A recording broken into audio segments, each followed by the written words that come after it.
This is TWiT. I thought we could take a close look at something that actually just was introduced today, a new phone that was launched this morning by OnePlus. You may have heard of it. This is the OnePlus 5T. This is the company's next flagship device and a pretty significant step up from their previous flagship release, the OnePlus 5, which was, by the way, released this June.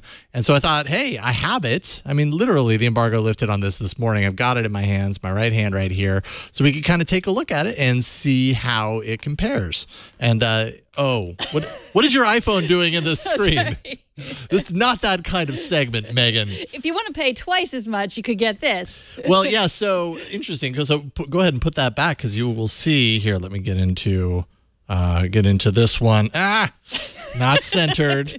You'll see that the OnePlus 5, which was released back in June, not very long ago, but OnePlus likes to do this. They've done this the past couple of years. You can see the big bezels on the top and the bottom. You can also see the fingerprint down at the bottom. The OnePlus 5T, which they've now released, gets rid of that fingerprint reader down at the bottom. They're going for the trend of bezel-less or bezel light, I would say, in the case of this device, because you still kind of have the top and bottom bezels. And then this device, I'm not sure what it's called or what it's running. It seems very foreign to me, is kind of like bezel-less, period. Right. So there you go. You've got that on us, Megan. Yeah.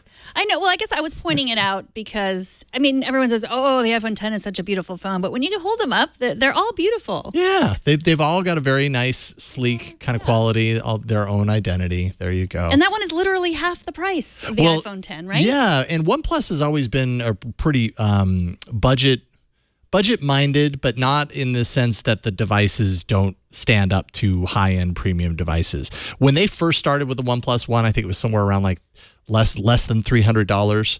Yeah, it was $299, exactly $1 less than $300. Now they've over the years their price has creeped up. And as such, you know, the devices like the OnePlus 5T here, this is going to be $499 when it launches. I think the official starting date on this is November 21st. So OnePlus's prices have definitely been creeping up, but that's still half of what you would spend on an iPhone 10, half of what you would spend on a Galaxy Note 8, and it's really just continues to be the story that, like, yeah, you could spend all that money on a premium flagship phone.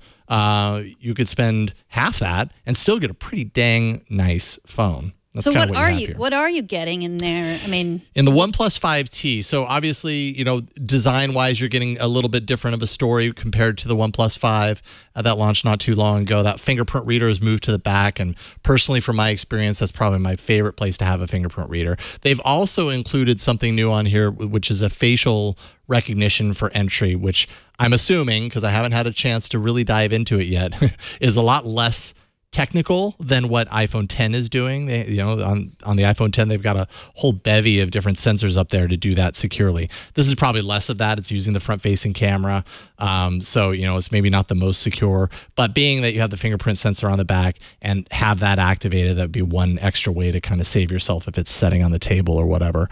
The display is now a 6-inch OLED. It's a Samsung OLED, so a high-quality display, especially when you compare it to like the LG V series and the Pixel 2, which a lot of people have complained about that display on the Pixel 2 XL. But it's a 6-inch OLED versus the 5.5-inch on the OnePlus 5. Sorry, I'm getting a little glare there. But the body, as you can see, the design of the body is roughly the same. So basically what that means is you get a taller aspect ratio on the display. You get more display, more screen real estate in the same size and same overall, for the most part, same feeling design of the two phones. And I got to say, it feels pretty great.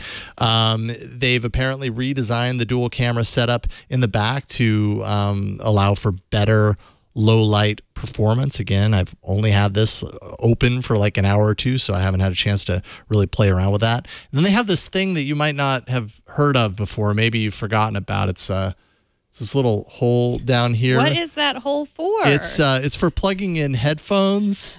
If what you have is like most headphones on Earth, Yeah, you can just plug them right into there. So no bezels, but yes, headphone. Yeah, they're sticking to it. That's really interesting. I'd be surprised if the headphone jack sticks around, but they seem to be sticking to their guns. Wouldn't be surprised if like the OnePlus 6, whenever that happens, total guess, but you know, it seems like they're all kind of moving in that direction. And this is USB-C down here, which very commonly on Android devices, if they get rid of the standard headphone jack, you'll see a USB-C port down there, and that's what they're channeling the audio through.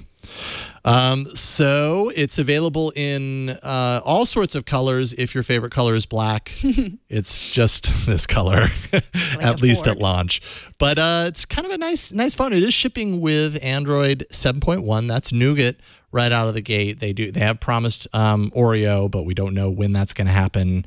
So that's maybe a little disappointing launching this late. You know, we're a couple of months already into Oreo. It would be nice to see that at launch, but apparently that's going to happen at a later time. Still has a 3,300 milliamp hour battery, Snapdragon 835 processor, 2 configurations. You can get a 6 gig memory with 64 gigs of storage for $499, or an 8 gig with 128 gigs of storage for $559.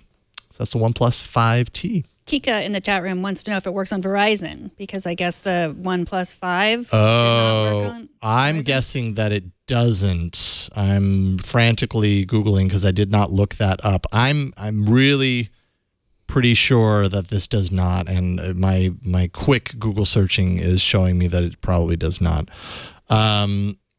Yeah, and if the other one did not, if the 5 did not, I wouldn't be surprised that they haven't really changed the antennas inside to make it work on Verizon. So I wouldn't hold your breath on that one. I'm going to take a picture. Okay. And then we can see what the pictures look like from the iPhone. Okay. Oh, and you took I see. Nice. So So here, go ahead and show this. And well, one you're looking, and one you're not. But I mean, I don't think they're that. I don't know. My eye can't tell like one is significant. I actually think that the OnePlus looks good. Because it's bigger? Well, maybe. Maybe. I mean, it has a little bit better color representation. Like it's a little less washed out up there, but that could just be the angle of the camera and the lights. This looks a little greener almost to you. This looks a little more natural. So yeah, I can't wait to play around with it. I'm going to be definitely spending some time with the OnePlus 5T, and a lot of people are talking about it today. We had it in studio, so we figured, why not show it off? Yeah. Do a little hands-on. And I don't know if it really ever makes sense to compare Android phones to iPhones, because you're either in the Android ecosystem or you're in the iPhone ecosystem. And absolutely. There are certainly more expensive phones you can get, more expensive Android phones and less expensive iPhones. You got a lot of options. That's the beauty of the smartphone world right now.